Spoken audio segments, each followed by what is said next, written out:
Hello everybody and welcome, this is Comodin Cam. With the Transformers Rise of the Beast movie releasing soon, there's no better time than any than to rank the first female robot in the Transformers franchise, NIGHTBIRD, from worst to best.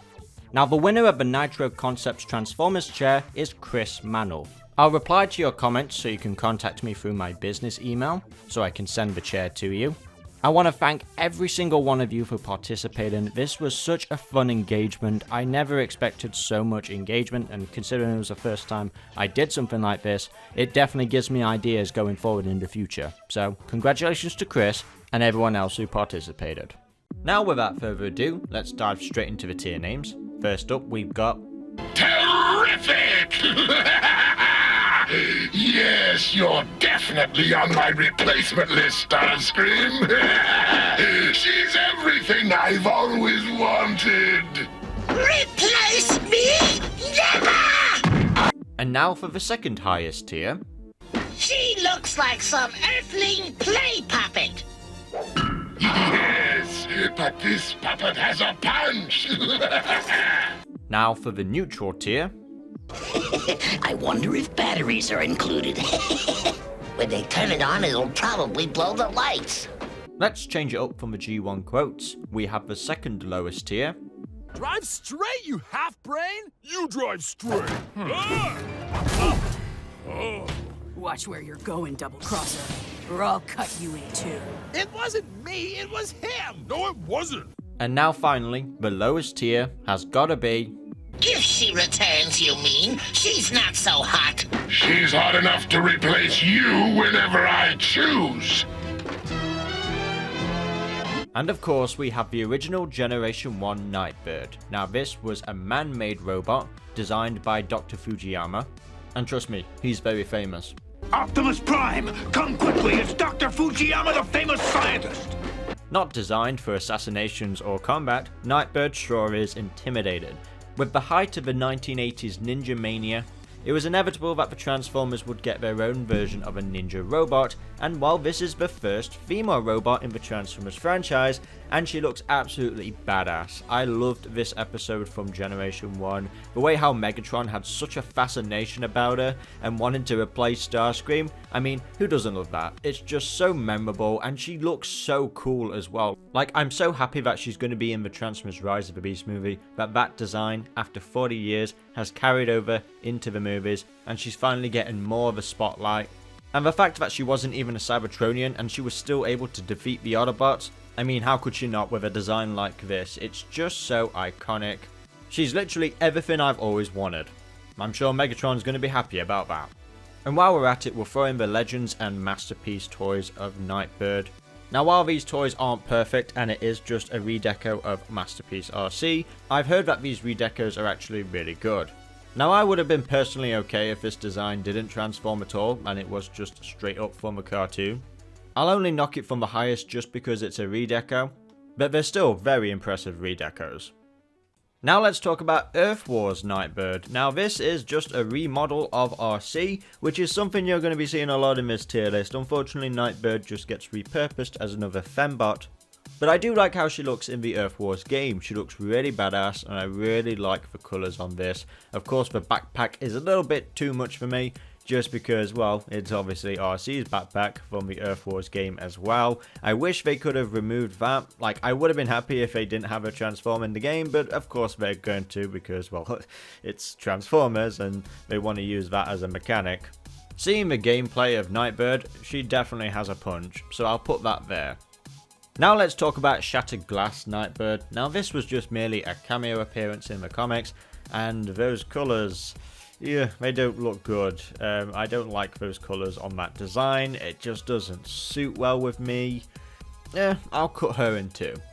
Next up we've got the Transformers Legacy Velocitron Speedia 500 NIGHTBIRD. This was connected to that toy line. Look how they massacred my girl. How dare they put that on her, and oh no, get rid of that please. She's not so hot. She was now a badass and they've made her into this cheerleader. Yeah, that doesn't suit NIGHTBIRD at all. She should be slicing up cheerleaders, not being a cheerleader. Next up, we've got the Generation Selects Deluxe Class Nightbird. Now, this is just a redeco of the Chromia toy, where they actually made her a Cybertronian. This was the first time in continuity they did something like this.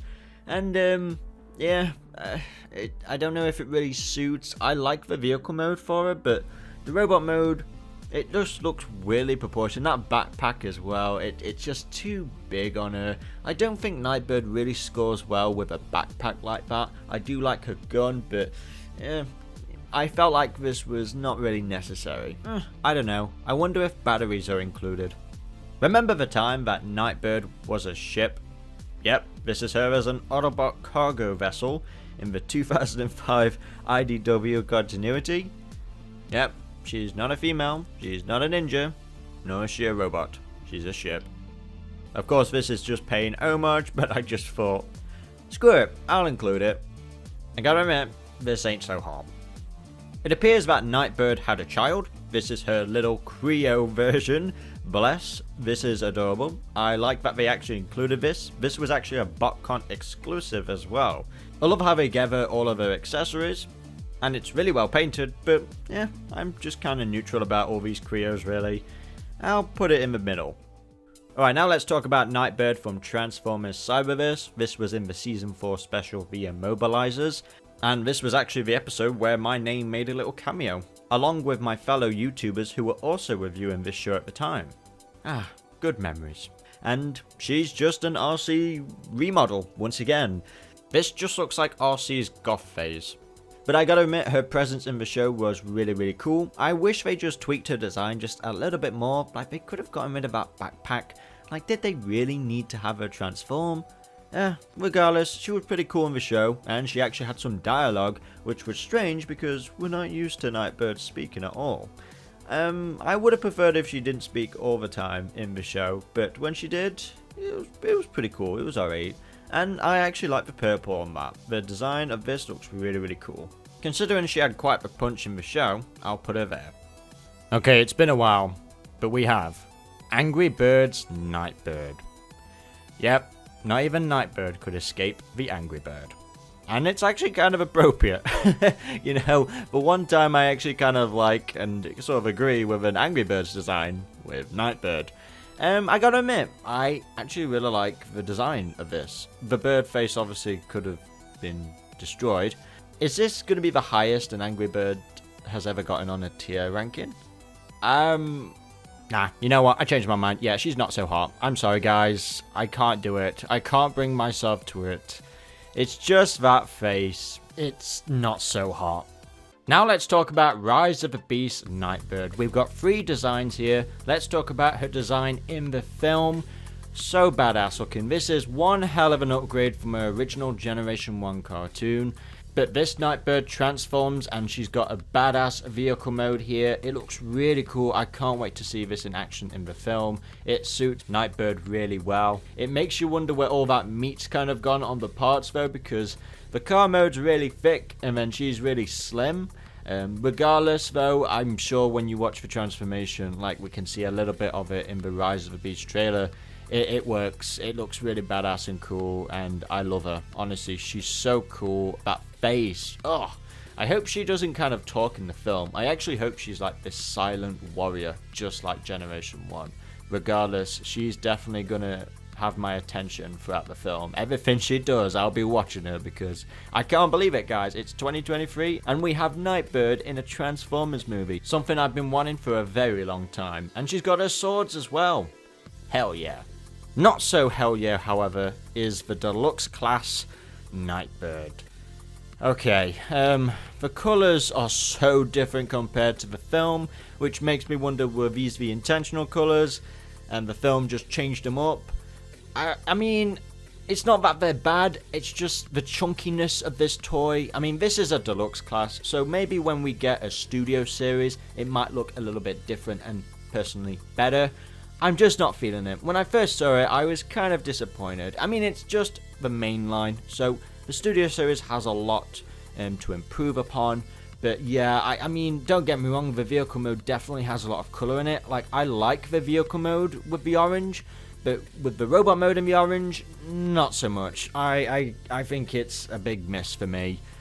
I wonder if batteries are included.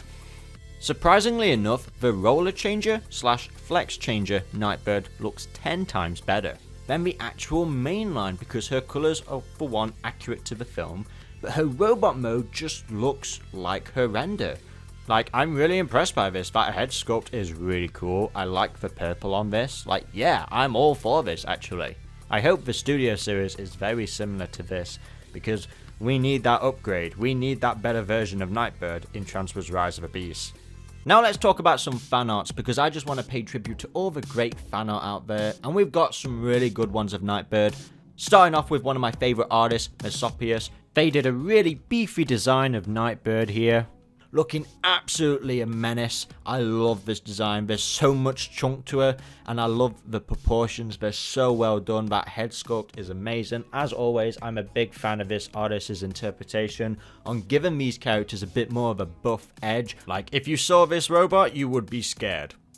Another great artist is Matt Verwart. His interpretation of Transformers Animated's Nightbird, and this was done all the way back in 2009, and god, I would have loved an episode of Nightbird. Like, just imagine if Isaac Sumdac wanted to help the Autobots out by making his own robot ninja, but then Megatron in season 1 as a head hijacked it like he did with the Dinobots.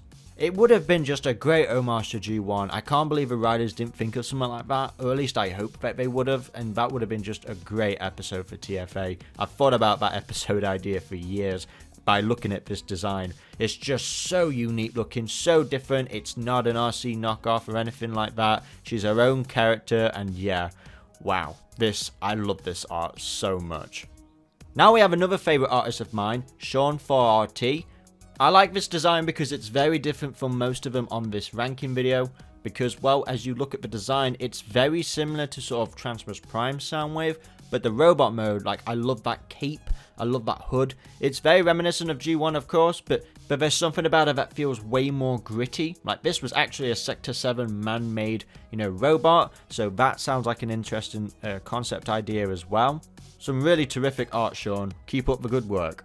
And last but not least, we have Nightbird from Transformers Combaticons. The colours were done by Keenan Carlisle himself, and the design was done by an artist called Kachka, an artist from Tumblr.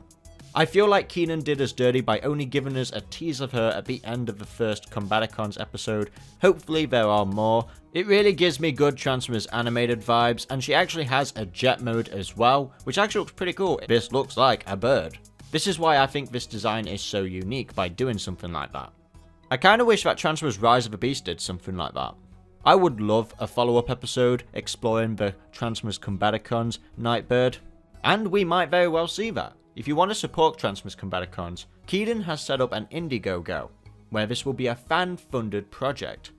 The episode will be them stranded on a landfill planet. The Combaticons run afoul of Wreck-Gar and his dangerous Junkion cult. If this is something that interests you, I'll leave links to Keenan Carlisle's Twitter, where you can find all the ways to support this project. All links to these talented artists will be in the description box below. So there we have it, guys. Every Nightbird design ranked from worst to best. I'm glad that Nightbird is getting more time in the spotlight. It's been long overdue, and I cannot wait to see how she plays in Transformers Rise of the Beast. I hope they don't kill her off. I want to see more of Nightbird in this brand new trilogy. For more videos just like this, be sure to like, comment, subscribe, and click on that notification bell to get all updates instantly. Thank you for watching, this has been Comodin Cam, and until the next video, goodbye.